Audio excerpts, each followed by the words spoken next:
Hello मेरे प्यारे बच्चों, मैं उमानाथ पांडे स्वागत करता हूं आपका आपके अपने यूट्यूब चैनल गवर्नमेंट एग्जाम्स अड्डा में। बच्चों, सीबीएसई के टर्म 1 एग्ज़ाम शुरू हो चुके हैं और एक बहुत बड़ी खबर मैं आपको देने वाला हूं बच्चों।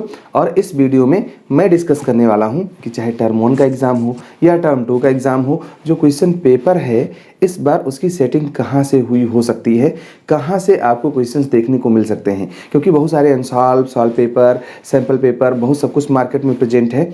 अभी तक सीबीएसई के एग्ज़ाम्स चूँकि शुरू हो चुके हैं तो आइडिया मिल गया है बहुत कुछ आपको किस जगह से तैयारी करनी चाहिए। चाहे टर्म 1 की तैयारी कर रहे हों या आप प्राइवेट इम्प्रूवमेंट और कंपार्टमेंट के बच्चे हों और टर्म 2 की तैयारी शुरू करने वाले हों या शुरू कर चुके हों, तो किन बुक्स पे आपको ज़्यादा फोकस करने से फ़ायदा मिल सकता है।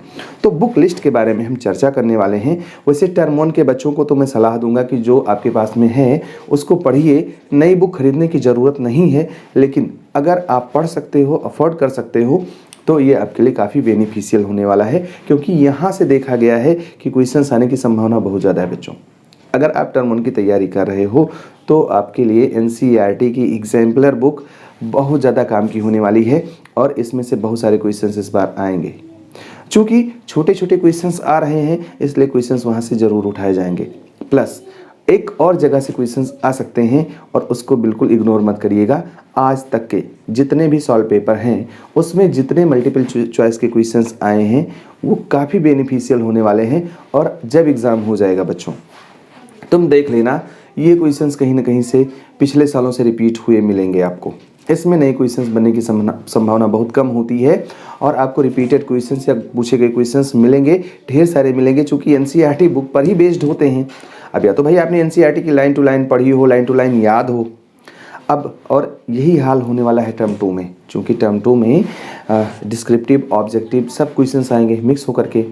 पिछले साल बच्चों सीबीएसई ने एक सर्कुलर निकाला था, उस पर मेरा एक वीडियो भी है, आप जाकर के देख सकते हो। उस वीडियो में मैंने डिटेल में बताया था। अब वो सर्कुलर के बारे में तो मैं यहाँ पे, वो सर्कुलर मुझे मिल नहीं रहा था तो मैं यहाँ पे दिखा नहीं सकता। उसने कहा था कि भाई जो ऑप्शनल एक्सरसाइजेज हैं सीबीएसई के सिलेबस में दिए हुए हैं, जैसे कि मान लिया कोई लाइन हमने सीबीएसई के सिलेबस में लिखी हुई है और एनसीईआरटी की बुक में बहुत सारे ऑप्शनल एक्सरसाइजेज हैं या इन टेक्स्ट क्वेश्चंस हैं, अगर वो सिलेबस उसमें मिल रहा है तो क्वेश्चन हम पूछ सकते हैं। कहने का मतलब ये है कि कोई जैसे आप मैथ्स पढ़ते होंगे या कोई भी सब्जेक्ट है जिसमें ऑप्शनल एक्सरसाइज दिया है, अब बच्चे उसको छोड़ देते हैं। पिछले सालों में कई सारे क्वेश्चंस उससे आए, बच्चों ने कहा ये तो आउट ऑफ सिलेबस है। सीबीएसई ने पिछले साल सर्कुलर जारी किया था और कहा था देखो हम एनसीईआरटी बुक को फॉलो नहीं करते, हम ये नहीं कहते कि जो एनसीईआरटी में लिखा है वही आएगा, हम वो क्वेश्चंस देंगे जो हमारे सिलेबस में है। अब सिलेबस में अगर कोई पॉइंट लिखा है और एनसीईआरटी में वो नहीं लिखा है तभी हम उससे क्वेश्चंस दे सकते हैं। प्लस अगर एनसीईआरटी में कोई चीज़ ज़्यादा लिखी है और हमारे सिलेबस में नहीं है तो ज़रूरी नहीं कि हम एनसीईआरटी को फॉलो करें और उस टॉपिक को हम पूछें ही। अब आप बहुत सारे रेफरेंस बुक्स पढ़ते होंगे और ये हर बार गच्चा खा जाते होंगे। कोई टॉपिक ऐसा है जो आपके सिलेबस में है ही नहीं और उस पर टाइम वेस्ट करते हैं, आप पढ़ के जाते हैं, वो नहीं आता, कभी नहीं आता। तो कोशिश करिए कि इस चीज़ को अवॉइड करिएगा। कहने का मतलब ये है अगर कोई ऑप्शनल एक्सरसाइज दिया है और वो ऑप्शनल एक्सरसाइज आपके सीबीएसई सिलेबस से डिटो मैच कर रहा है तो टर्म 2 के एग्जाम में इसको जरूर पढ़ करके जाइएगा। हेलो बच्चों, आशा करते हैं कि आपकी टर्म 1 एग्जाम्स की प्रिपरेशन अच्छे से चल रही होंगी और आपको तो पता होगा कि आने वाले बोर्ड एग्जाम्स नए एमसीक्यू पैटर्न पे आने वाले हैं और एग्जाम हॉल में जाने से पहले टेस्ट पैटर्न से फैमिलियर होना बहुत जरूरी है। बच्चों, आपकी इसी प्रिपरेशन में आपको बहुत सारे डाउट्स भी आएंगे, इसीलिए अनअकैडमी आपके लिए कॉम्प्रिहेंसिव प्रिपरेशन पैकेज लाया है। डाउट्स पूछो with ask a doubt feature 24/7 और प्रैक्टिस करो with emerge mock board exams. नए मॉक टेस्ट की डिटेल्स कुछ इस प्रकार है। 20 नवंबर से 23 नवंबर तक होने वाले क्लास 10th और 12th के इस एग्जाम में 5 बजे से 6:30 तक का पार्टिसिपेट कर पाएंगे।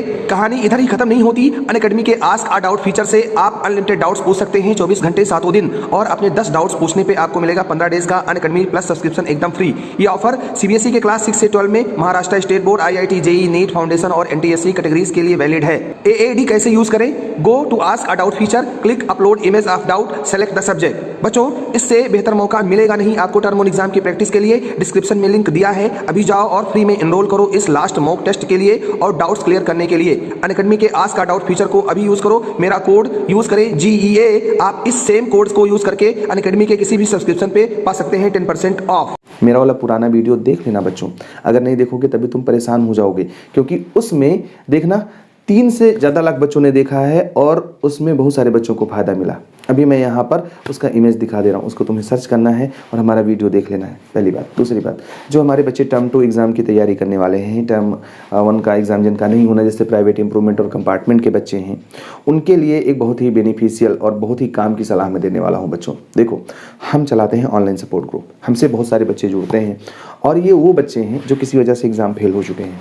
अब मैं नहीं कह रहा कि आप भी मुझसे जुड़ो, ज़रूरी नहीं है आप बिना जुड़े पास हो जाओगे। और मेरी बात मान लो, तो मैं कहने वाला क्या हूँ, जो बच्चे मुझसे जुड़ते हैं कहते हैं कि सर हम आपकी बात मानेंगे, जुड़ने के बाद जब हम सपोर्ट करना शुरू करते हैं, उनमें से जितने बच्चे इस बात को फॉलो करते हैं कि भाई एक पर्टिकुलर इस मेथड है जिसको आपको फॉलो करना है, उन बच्चों की सक्सेस रेट बहुत ज़्यादा होती है।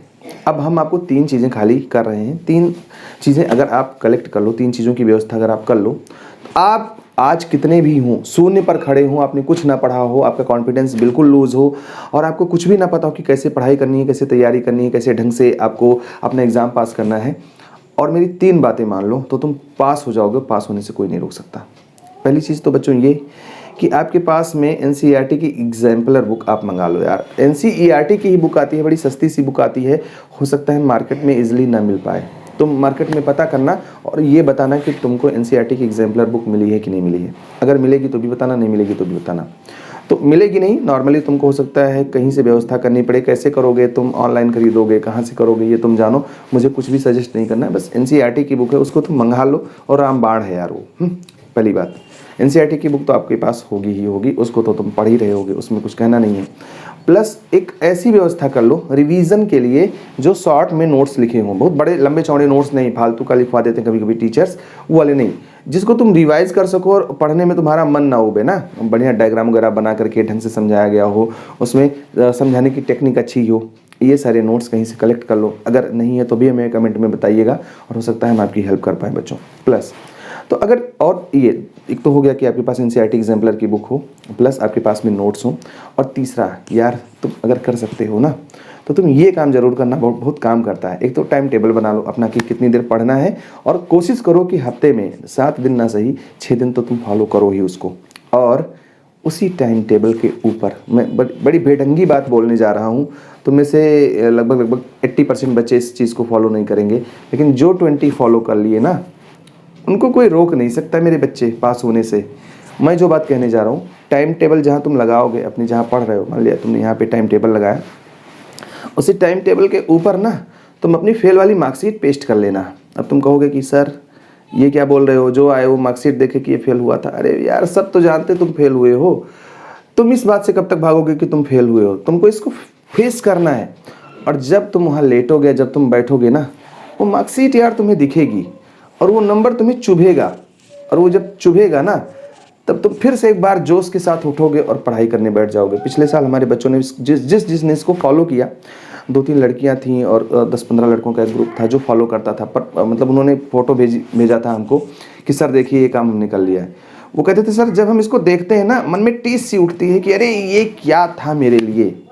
और वो बच्चे ना यार 80% प्लस नंबर लेकर के आए हैं। तो तुम इस चीज़ को फॉलो करोगे कि नहीं, कमेंट में हमको बताना। और अगर तुम भेज सकते हो तो हमारे व्हाट्सएप पे इसकी इमेज भी भेजना कि तुमने ये काम कर लिया अपने बेडरूम में। देखते हैं हमारे कितने बच्चे इस चीज़ को फॉलो करते हैं। जब जब तुम देखोगे ना तब तब तुम्हें वो बात कुरेदेगी और तुम पढ़ने बैठ जाओगे। यार अगर तुम थोड़ी सी लापरवाही भी कर रहे होगे तो तुम इस काम को करोगे। मेरे बच्चों, ये सुझाव कितने काम का है ये तो मैं नहीं जानता, लेकिन जब तुम इसको फॉलो करोगे तो 3 चीज़ें व्यवस्था कर लेना। आपके पास में एनसीईआरटी की एग्जाम्पलर हो, रिवीजन नोट्स हो और स्टडी टाइम टेबल हो, प्लस अगर बोनस चाहिए तो उसके ऊपर आपका एक फेलियर वाला मार्कशीट हो या कम नंबर वाला मार्कशीट हो। और देख लेना मिरेकल होगा, मिरेकल, और तुम बहुत अच्छे नंबर लेकर के आओगे। कितने लोग इसको फॉलो करोगे मुझे तो नहीं पता, लेकिन मुझे पता है कि हमारे कुछ सीरियस बच्चे ऐसे हैं जो फॉलो करेंगे और कमेंट करके भी बताएंगे। लाइक और शेयर करना तो बनता ही बनता बच्चों, इसको करके जाना। हमारी ढेर सारी शुभकामनाएं आपके साथ में हैं। All the best, may God bless you. Thank you for watching this video बच्चों।